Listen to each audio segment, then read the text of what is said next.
నమస్తే సుధీర్ గారు. నమస్తే అండి. సుధీర్ గారు, ఈ విషయం గురించి మనం పదే పదే చాలా సార్లు మేము మాట్లాడాం, మీరు మాట్లాడుతున్నారు. ఎవరిని కదిపించినా కూడా మాట్లాడుకుంటున్నాం. ఒక 100 మెంబర్స్ ఉన్నారనుకుందాం. ఒక హాస్పిటల్కి వెళ్దాం, రిసెప్షన్ లో ఒక 100 మెంబర్స్ కూర్చున్నారు. Pin drop silent. అక్కడ సైలెన్స్ గా ఉంటుంది అంటే ఒక బస్సు ఎక్కాం, ఒక ట్రైన్ చూసాం, ఒక మార్కెట్ చూసాం.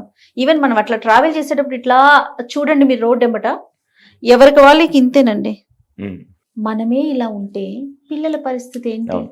వాళ్ళని ఎంతవరకు వీళ్ళు ఫోన్లు చూడొద్దు, ఏం చేయాలని మీలాంటి ఎక్స్పర్ట్స్ సలహాలు అయితే అడుగుతున్నాం, మేము పోస్ట్ చేస్తున్నాం.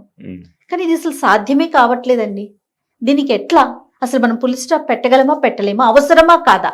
మ్యామ్, ఇది కంప్లీట్ గా నేను అలా అని చెప్పి మొబైల్స్ లేని సమాజం నిర్మించాలి ఇలాంటి పెద్ద పెద్ద డైలాగులు కూడా నేను చెప్పను. అలా అని చెప్పి ఇది కష్టమా అంటే దానికి నేను ఒప్పుకోను. చెప్తున్నాను, మొబైల్స్ లేకుండా పిల్లల్ని పెంచాలని నేను చెప్పను, టీవీ లేకుండా పిల్లల్ని పెంచాలని నేను చెప్పను. ఉండి కూడా పిల్లలతో బ్యాలెన్స్డ్ గా చేపించొచ్చు అని మాత్రం నేను తీసుకొస్తాను. అది కంప్లీట్ గా ఫ్యామిలీ కంట్రోల్లో ఉంటుంది. ఇక్కడ ఫ్యామిలీ అంటే కేవలం అమ్మా నాన్న మాత్రమే కాదు, అమ్మమ్మల తాతయ్యలు అవ్వచ్చు, పిల్లలు అవ్వచ్చు, అందరు కలిపి తీసుకునే నిర్ణయాన్ని బేస్ చేసుకుని ఉంటుంది. దాంట్లో మీకు కొన్ని పాయింట్స్ చెప్తాను. మీరు ఎన్నో వీడియోలు ఈ మధ్య నేను కూడా చాలా వీడియోస్ మొబైల్ మీదే, దాదాపుగా మొబైల్ నుంచి ఎలా దూరం అవ్వాలి, పిల్లల్ని ఎలా దగ్గర అవ్వాలనే వీడియోస్ కొడితే యూట్యూబ్ లో కొన్ని వేలు వస్తాయి. కానీ మనం మాత్రం అప్లై చేయట్లేదు. ఎందుకో కూడా నేను కారణం చెప్తాను. స్క్రీన్ టైం అని మనం మాట్లాడతాం కదా, స్క్రీన్ టైంకి ఎందుకు వెళ్తారంటే వేరే టైం మిస్ అవ్వడం వల్ల అని రీసెర్చర్స్ చెప్తున్నాయి. ఇంతకీ ఆ టైం ఏంటో నేను చెప్తా. స్క్రీన్ టైం కి పిల్లలు ఎందుకు వెళ్తున్నారంటే వేరే టైం మిస్ అవుతుంది. ఆ టైమే బాండింగ్ టైం. Bonding time. మనం ఇప్పుడు మన ఇద్దరం మాట్లాడుకుంటున్నాం. ఇప్పుడు మన ఇద్దరం ఫోన్ ఎందుకు యూజ్ చేయట్లేదు? మనం మాట్లాడుకుంటున్నాం కదా. ఇప్పుడు ఇంపార్టెన్స్ ఏంటంటే, మీరు నన్ను ఇంటర్వ్యూ చేస్తున్నా, మీరు అడిగిన ప్రశ్నకి నేను సమాధానం చెప్తాను. ఓకేనా? ఇంకేంటి మ్యామ్, అంత బానే ఉన్నారా? అంత కూలా? ఇంకొక 2 minutes చూస్తాను, నేను లెగ్స్ వెళ్ళిపోతాను. మీరు లెగ్స్ వెళ్ళిపోతారు. లేకుంటే మీరేం చేస్తారు, ఇంకెక్కడ బోర్ కొడుతుందని మీరు మీ ఫోన్ తీసుకొని కూర్చొని చూసుకుంటారు. ఇక్కడ ఏమవుతుందంటే ఫస్ట్ థింగ్ చెయ్యాల్సింది bonding time ma'am. Bonding time అంటే నాకు ఎప్పుడు మొబైల్ వాడాలనిపిస్తుంది అంటే, నాకు కావాల్సింది అవతల జరగనప్పుడు, నాకు కావాల్సింది అవతల దొరకనప్పుడు నేను వెంటనే మొబైల్ కి వెళ్తాను. ఇది ముఖ్యంగా పిల్లల విషయానికి వచ్చేసరికి, మామూలుగా గ్రౌండ్ లో ఆడుకునేటప్పుడు మొబైల్ ఎక్కువ చూడరు. మీరు ఎప్పుడు చూడండి, పార్క్ కి పంపించండి, వాడు ఎక్కువ ఆడుతూనే ఉంటాడు. ఆ టైంలో మొబైల్ ఇచ్చేదానికంటే వాడు ఫిజికల్ కి ఎక్కువ ఇష్టపడతాడు. అక్కడికి వెళ్ళి గేమ్ ఆడడం ఇదంతా ఎందుకు అంటే, ఆ మూమెంట్ లో అతనికి చాలా హ్యాపీనెస్ వస్తుంది, చాలా ప్లెజర్ వస్తుంది, చాలా ఎంజాయ్మెంట్ వస్తుంది, చేస్తున్నాడు. ఇంటికి రాగానే ఇంకా వెంటనే నాకు ఎన్విరాన్మెంట్ అంతా మారిపోయి, ఇంట్లో నాకు ఆ బాండింగ్ టైం ఏదైతే నాకు ఫన్, జాయ్, హ్యాపీనెస్, లాఫ్టర్ ఇవన్నీ ఉంటాయో అవి ఇక్కడ ఏ సోర్స్ లో కనపడకపోయేసరికి, హ్యూమన్ మైండ్ లో అందులో జెన్ ఆల్ఫా కిడ్స్ వాళ్ళ కాన్సన్ట్రేషన్ టైం చాలా తక్కువ కాబట్టి ఈజీగా వాళ్ళకి కావాల్సింది ఏంటంటే ఏదో ఒకటి నన్ను ఎంగేజ్ చేయాలి. హ్యూమన్ మైండ్ కి ఏం కావాలి చెప్పండి మ్యామ్? ఇదే క్వశ్చన్ నేను వాళ్ళని అడుగుతాను. మనిషి బ్రెయిన్ కి ఏం కావాలి? మనకి బాడీకి తిండి కావాలి కదా, మనిషి బ్రెయిన్ కి ఏం కావాలి? ఇలా అడిగితే చాలా మంది చాలా క్లాసెస్ లో మనిషి బ్రెయిన్ కి మామూలుగా హ్యాపీనెస్ కావాలి, లేకుంటే మనిషికి బ్రెయిన్ కి ఏం కావాలని అడిగాను. ఆలోచనలు కావాలి, ఇవన్నీ చెప్తూ వచ్చారు. కానీ రీసెర్చర్ చెప్పేదంటే మనిషి బ్రెయిన్ కి ఏం కావాలంటే ఎంగేజ్మెంట్ కావాలి. ఎంగేజ్మెంట్ అంటే మళ్ళీ ఇది కాదు బస్సు. ఎంగేజ్మెంట్ అంటే ఏంటంటే ఏదో ఒక పని కల్పించాలి అంతే. థాట్స్ మళ్ళీ వేరు మ్యామ్. థాట్స్ అంటే ఏంటి తెలుసా? ఇప్పుడు ఎందుకు నేను ఇలా అయిపోయాను, ఏమైపోయింది నా జీవితం అని చెప్పి కూర్చోంటే దానికి ఆ థాట్స్ ఖాళీగా ఉన్నాను కాబట్టి నేను మొబైల్ యూజ్ చేస్తున్నాను. ఇప్పుడు మన ఇద్దరం ఒక టాస్క్ లో ఎంగేజ్ అయ్యిందాం కాబట్టి we are not using our mobile phone. పిల్లలు గ్రౌండ్ లో ఆడుకుంటూ ఎంగేజ్ అయ్యారు కాబట్టి మొబైల్ ఫోన్ యూజ్ చేయరు. ఫస్ట్ చూడాల్సింది వాళ్ళకి రైట్ వే ఆఫ్ ఎంగేజ్మెంట్ దొరక్కపోతే వాళ్ళు దీనికి వెళ్తారు. సో బాండింగ్ పెంచండి. ఆ బాండింగ్ ఎలా పెంచొచ్చు అంటే, వివిధ రకాల యాక్టివిటీస్ తో, వివిధ రకాల క్వశ్చన్స్ తో, వివిధ రకాల వేస్ లో మీరు ఎంగేజ్ చేయగలిగితే there are high chances.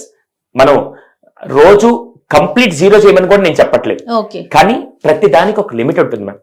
0 to 2 years అయితే మనకి డ్రైవింగ్ లైసెన్స్ ఎలా అయితే 18 years ఇలా చెప్తారో, 0 to 2 years అసలు స్క్రీన్ టైమే ఉండకూడదు ma'am. 0 to 2 years. 2 to 5 years వచ్చేసరికి ఒక 15 to 30 minutes అనేది రీజనబుల్. 5 నుంచి 12 దాకా వచ్చే వాళ్ళకి ఒక 1 hour అనుకోండి. 12 నుంచి 15 వచ్చిన 1.5 hours to 2 hours. దాని తర్వాత బేస్డ్ ఆన్ 18 years దాటిన తర్వాత నుంచి based on age, based on me requirement ఎంతో అంతవరకే చూసుకోవాలి తప్ప అడిక్షన్ స్టేజ్ దాకా మాత్రం వెళ్ళకూడదు. ఇక్కడ 0 to 2 అన్నప్పుడు పేరెంట్స్ కనుక తినేటప్పుడు మొబైల్ చూపించకుండా పెట్టినా, అర్థమైందా? ఇప్పుడు అదే, ఎందుకంటే మాకు టైం లేదు, మాకు ఓపిక లేదని చెప్పి పెట్టేస్తున్నారు. దానివల్ల ఇప్పుడు ప్రాబ్లం ఏంటంటే ప్రతి తల్లి కోరుకునేదంటే మా వాడు కడుపు నిండా తింటున్నాడు, మా పాప కడుపు నిండా తింటుంది. 200% కడుపు నిండా మీరు ఎంత బాగా పెడుతున్నారో బ్రెయిన్ నిండా నెగిటివ్ అంత పెడుతున్నారు, కడుపు నిండా ప్రోటీన్ ఫుడ్ పెడుతున్నారు. కడుపు నిండా తల్లి చూసేది కడుపే, సైకాలజీ చూసేది బ్రెయిన్. తల్లి చూసే కడుపుకేంటి పోషకాహారం పెడుతున్నావా లేదా అని చూస్తున్నా. కానీ ఎప్పుడైతే ఇలా చూపిస్తూ పెడుతూ ఉన్నారో ఈ పోషకంతో పాటు ఈ కంటెంట్ కూడా బ్రెయిన్ లోకి వెళ్తున్నప్పుడు బ్రెయిన్ వైరింగ్ జరిగి తినేటప్పుడు నాకు ఇది ఉండాలి, డిపెండెన్సీ పెరిగిపోవడం, దాని తర్వాత వాళ్ళ బ్రెయిన్ లో ఎక్కువ డోపమైన్ కంటెంట్ రిలీజ్ అవడం, ఇవన్నీ సైకలాజికల్ ప్రాబ్లమ్స్ ఇక్కడ వస్తాయి. తల్లి చూసేది ఇక్కడ. సో డిఫరెన్స్ ఉంటుంది. సో అందుకని వీలైనంత వరకు ఎంగేజ్ చేయండి. సెకండ్ మోస్ట్ ఇంపార్టెంట్, ఇది మాత్రం నేను చాలా జాగ్రత్తగా నా కుటుంబంలో ఇంప్లిమెంట్ చేస్తూ పక్క వాళ్ళ దాంట్లో కూడా ఇంప్లిమెంట్ చేస్తూ నాకు వచ్చిన రిజల్ట్ ఏంటంటే, మ్యామ్ మన రోడ్డు మీద రెడ్ సిగ్నల్ పడితే ఏం చేస్తాం? ఆగుతాం. గ్రీన్ పడ్డప్పుడు వెళ్తాం, అవునా? హెల్మెట్ లేకుంటే ఫైన్ అని చెప్పి ప్రతి దానికి ఒక రూల్ ఉంటుంది. స్కూల్లో కూడా రూల్స్ ఉంటాయి. 9 కల్లా రావాలి, లేట్ అయితే పనిష్మెంట్స్ ఉంటాయని చెప్పి రూల్స్ ఉంటాయి. Where is our family rules? Second most important అంటే ఫ్యామిలీ రూల్స్ అంటే ఏంటంటే రాత్రి 9:30 తర్వాత ఎవరు మొబైల్ యూజ్ చేయకూడదు. మన ఇంట్లో ఫ్యామిలీ రూల్. తినేటప్పుడు ఫోన్ కానీ టీవీ కానీ చూస్తూ తినకూడదు, ఫ్యామిలీ రూల్. ఈ రూల్ అందరూ పాటించాలి. అందుకే ఇందాక నేను చెప్పాను, ఏదన్నా చేంజ్ తీసుకురావాలంటే ఫ్యామిలీ మొత్తం కలిసి చేస్తేనే అవుతుందని ఎందుకు చెప్పానంటే ఫ్యామిలీ రూల్. ఫ్యామిలీ రూల్ లో భాగంగా ఒక రూల్ ఫ్యామిలీ మొత్తం కూర్చొని డిస్కస్ చేసుకుందాం. తినే ముందైనా 5 minutes చూడండి, తిన్న తర్వాత 5 minutes చూడండి. తినేటప్పుడు మాత్రం మనం ఎవరిని చూడకూడదు. ఒకవేళ నేను చూస్తున్నా మీరు చెప్పాలి, మీరు చూస్తే వాళ్ళు చెప్పాలని చెప్పి ఫస్ట్ అది సెట్ చేసుకోవాలి. తర్వాత పడుకునేటప్పుడు no phone to bedroom, whatever the case maybe. అది ఎంత టైం, 9 or 9:30 ఒకసారి చెప్పండి అని పిల్లల ఒపీనియన్ తీసుకుంటూ ఒక రూల్ సెట్ చేసిన తర్వాత అది హస్బెండ్ అయినా, వైఫ్ అయినా, పిల్లలైనా, గ్రాండ్ పేరెంట్స్ ఎవరైనా స్టిక్ టు దట్ రూల్. ఒక్కసారి మీరు మిస్ఫైర్ అయ్యి దాటారనుకోండి, వాడేం చేస్తాడు? నాన్న నువ్వు చేసావు కదా, నేను కూడా అంతే అంటే. సో ఇక్కడ ఈ 2 విషయాల ద్వారా ఫస్ట్ వాళ్ళకి బాండింగ్ టైం ఇచ్చి, సెకండ్ వీలైనంత వరకు మీరు చేయాల్సింది ఫ్యామిలీ రూల్స్ సెట్ చేయండి. మూడోది, యాజ్ మచ్ యాజ్ పాసిబుల్ అవసరం ఉంటే తప్ప పిల్లల ముందు, పిల్లలు ఉన్నప్పుడు మనం ఫోన్ యూజ్ చేయకుండా ఉంటే సరిపోతుంది. అవసరం ఉంటే తప్ప. ఈ రోజు నాకు వచ్చే కంప్లైంట్స్ ఏంటంటే, చాలా మంది వీడియోస్ కింద కామెంట్స్ చేస్తారు, మీరు ఇన్ని చెప్తారు సార్, మా ఇంటికి మా ఆయన రాగానే ఆల్రెడీ ఆయన ఆఫీస్ లో పనిచేస్తూ ఏదో వచ్చాడు, ఈడకొచ్చి కూడా మళ్ళీ కూర్చొని ఫోన్ ఇలా చూస్తూ ఉంటే నేను ఏం చేయాలో నాకు అర్థం కావట్లేదని చాలా మంది మదర్స్ చెప్తుంటారు. సేమ్ కంప్లైంట్ ఆపోజిట్ లో హస్బెండ్స్ కూడా ఏం చేస్తారంటే, మా ఆవిడ ఈ మధ్య కంప్లీట్ మొబైల్ ఎక్కువ చూసుకున్నా అలా. సో మీరిద్దరు అలా ఉన్నప్పుడు we don't have right to complain on kids. First అక్కడే ప్రాబ్లమ్ వస్తుంది. సో మస్ట్ అండ్ షుడ్ గా చేయాల్సింది అంటే ఎట్టి పరిస్థితిలో ఫస్ట్ ఫ్యామిలీ రూల్స్, తర్వాత ఫ్యామిలీ బాండింగ్ టైం, మూడోది ముఖ్యంగా పిల్లల ముందున్నప్పుడు మాత్రం యాజ్ మచ్ యాజ్ పాసిబుల్ అవసరం ఉంటే తప్ప ఫోన్ చూడద్దు, అంతే. ఇదొక్కటి కనుక చేయగలిగితే వీఆర్ మనం వాళ్ళకు ఒక రోల్ మోడల్ ఎగ్జాంపుల్ గా ఉంటున్నాం కాబట్టి దెర్ ఆర్ ఛాన్సెస్ పిల్లలు మనతో ఎక్కువ కనెక్ట్ అవుతారు. ఇది మనం చేయకుండా వాళ్ళకి చెప్పలేమండి. నేను ఒక క్వశ్చన్ అడుగుతాను, పిల్లలు మొబైల్ ఎక్కువ వాడుతున్నారా, తల్లిదండ్రులు ఎక్కువ మొబైల్ వాడుతున్నారా అంటే ఏం చెప్తారు మ్యామ్? అంటే తల్లిదండ్రులు అనేసరికి ఎలాంటి ఆన్సర్ వస్తుంది అంటే, సుధీర్ గారు, మా అర్నింగ్సే ఫోన్తో ఉన్నాయి, మా బిజినెస్సే ఫోన్లో ఉంది, మేము చూస్తేనే మేము ఏదైనా చేయగలుగుతాం, మీకోసమే కదా అనే మాట మనం వింటామా వినమా చెప్పండి. 200% మ్యామ్. ఎవరి కోసం చేస్తున్నావు ఇది? పిల్లల కోసం.